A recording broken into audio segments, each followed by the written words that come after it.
ಇಲ್ಲಿದೆ ನೋಡಿ. ಮುಂಬೈ ಇಂಡಿಯನ್ಸ್ ತಂಡ ಐಪಿಎಲ್ 2026ರಲ್ಲಿ ಭರ್ಜರಿ ಪ್ರದರ್ಶನ ನೀಡಿ ಅಹಮದಾಬಾದ್ನ ನರೇಂದ್ರ ಮೋದಿ ಕ್ರೀಡಾಂಗಣದಲ್ಲಿ ಗುಜರಾತ್ ಟೈಟನ್ಸ್ ತಂಡಕ್ಕೆ 99 ರನ್ಗಳ ಭಾರೀ ಅಂತರದ ಸೋಲುಣಿಸಿದೆ. ಈ ಗೆಲುವಿಗೆ ಮುಂಬೈ ಇಂಡಿಯನ್ಸ್ನ ಎಡಗೈ ಬ್ಯಾಟರ್ ತಿಲಕ್ ವರ್ಮಾ ಅವರ ಅದ್ಭುತ ಶತಕವೇ ಮುಖ್ಯ ರೂವಾರಿ. ಕೇವಲ 45 ಎಸೆತಗಳಲ್ಲಿ ವರ್ಮಾ ಸಿಡಿಸಿದ ಅಜೇಯ 101 ರನ್ ಗುಜರಾತ್ ಟೈಟನ್ಸ್ ತಂಡಕ್ಕೆ ಕಠಿಣ ಗುರಿ ನೀಡಲು ನಿರ್ಣಾಯಕ ಪಾತ್ರ ವಹಿಸಿತು. ಐಪಿಎಲ್ 2026 ಸೀಸನ್ನ ಆರಂಭಿಕ ಹಂತದಲ್ಲಿ ಮುಂಬೈ ಇಂಡಿಯನ್ಸ್ಗೆ ಇದು ಒಂದು ನಿರ್ಣಾಯಕ ಗೆಲುವಾದರೆ, ಮತ್ತೊಂದೆಡೆ ಗುಜರಾತ್ ಟೈಟನ್ಸ್ ತಂಡಕ್ಕೆ ಟೂರ್ನಿ ಇತಿಹಾಸದಲ್ಲಿ ರನ್ಗಳ ಆಧಾರದ ಮೇಲೆ ಸಿಕ್ಕ ಅತಿ ದೊಡ್ಡ ಸೋಲು ಇದಾಗಿದೆ. ಈ ಪಂದ್ಯದಲ್ಲಿ ಹಾರ್ದಿಕ್ ಪಾಂಡ್ಯ ಮುಂಬೈ ಇಂಡಿಯನ್ಸ್ ತಂಡವನ್ನು ಮುನ್ನಡೆಸಿದ್ದರು. ಇದು ಈ ಎರಡು ಬಲಿಷ್ಠ ಫ್ರಾಂಚೈಸಿಗಳ ನಡುವಿನ ಪೈಪೋಟಿಯನ್ನು ಇನ್ನಷ್ಟು ತೀವ್ರಗೊಳಿಸಿದೆ. 10 ತಂಡಗಳು ಮತ್ತು 74 ಪಂದ್ಯಗಳನ್ನು ಒಳಗೊಂಡಿರುವ ಐಪಿಎಲ್ನ 19ನೇ ಆವೃತ್ತಿ ಮಾರ್ಚ್ 28 ರಿಂದ ಮೇ 31, 2026ರವರೆಗೆ ನಡೆಯಲಿದೆ. ಹಾಲಿ ಚಾಂಪಿಯನ್ ರಾಯಲ್ ಚಾಲೆಂಜರ್ಸ್ ಬೆಂಗಳೂರು ತಂಡ ತನ್ನ ಪ್ರಶಸ್ತಿಯನ್ನು ಉಳಿಸಿಕೊಳ್ಳುವ ಗುರಿಯೊಂದಿಗೆ ಕಣಕ್ಕಿಳಿದಿದೆ. ಕೇವಲ 5.5 ಓವರ್ಗಳಲ್ಲಿ 3 ವಿಕೆಟ್ ಕಳೆದುಕೊಂಡು 44 ರನ್ ಗಳಿಸಿದ್ದಾಗ ಮುಂಬೈ ಇಂಡಿಯನ್ಸ್ ತಂಡ ಸಂಕಷ್ಟದಲ್ಲಿತ್ತು. ಆ ಸಂದರ್ಭದಲ್ಲಿ ತಿಲಕ್ ವರ್ಮಾ ಬ್ಯಾಟಿಂಗ್ಗೆ ಇಳಿದು ತಮ್ಮ ಅದ್ಭುತ ಆಟದಿಂದ ಇನ್ನಿಂಗ್ಸ್ ಕಟ್ಟಿದರು. ಮೊದಲಿಗೆ ಎಚ್ಚರಿಕೆಯಿಂದ ಆಡಿದ ಅವರು ನಂತರ ಆಕ್ರಮಣಕಾರಿ ಬ್ಯಾಟಿಂಗ್ಗೆ ಇಳಿದು ಅಬ್ಬರಿಸಿದರು. ಅಂತಿಮವಾಗಿ ಅಜೇಯ 101 ರನ್ ಗಳಿಸಿ ಮಿಂಚಿದರು. ಅವರ ಇನ್ನಿಂಗ್ಸ್ನಲ್ಲಿ ಬರೋಬ್ಬರಿ 8 ಬೌಂಡರಿ ಹಾಗೂ 7 ಸಿಕ್ಸರ್ಗಳು ಸಿಡಿದವು.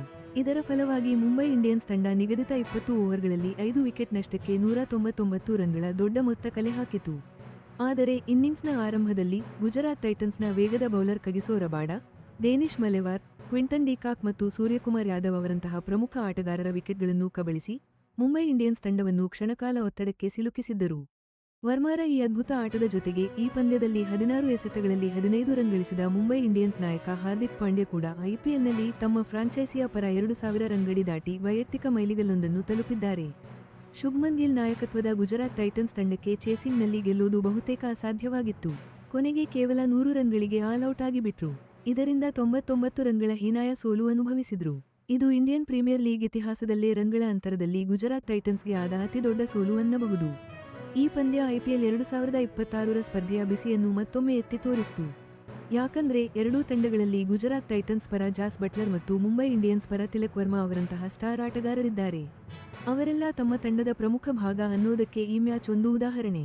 ಗುಜರಾತ್ ಟೈಟನ್ಸ್ನ ತವರು ಮೈದಾನವಾಗಿರುವ ಅಹಮದಾಬಾದ್ನ ನರೇಂದ್ರ ಮೋದಿ ಸ್ಟೇಡಿಯಂ ಈ ಪ್ರಮುಖ ಪಂದ್ಯಕ್ಕೆ ವೇದಿಕೆಯಾಗಿತ್ತು. ಈ ಭರ್ಜರಿ ಗೆಲುವಿನ ಹೊರತಾಗಿಯೂ ಮುಂಬೈ ಇಂಡಿಯನ್ಸ್ ನಾಯಕ ಹಾರ್ದಿಕ್ ಪಾಂಡ್ಯ ಅವರ ನಾಯಕತ್ವದ ಬಗ್ಗೆ ಟೀಕೆಗಳು ಮಾತ್ರ ನಿಂತಿಲ್ಲ.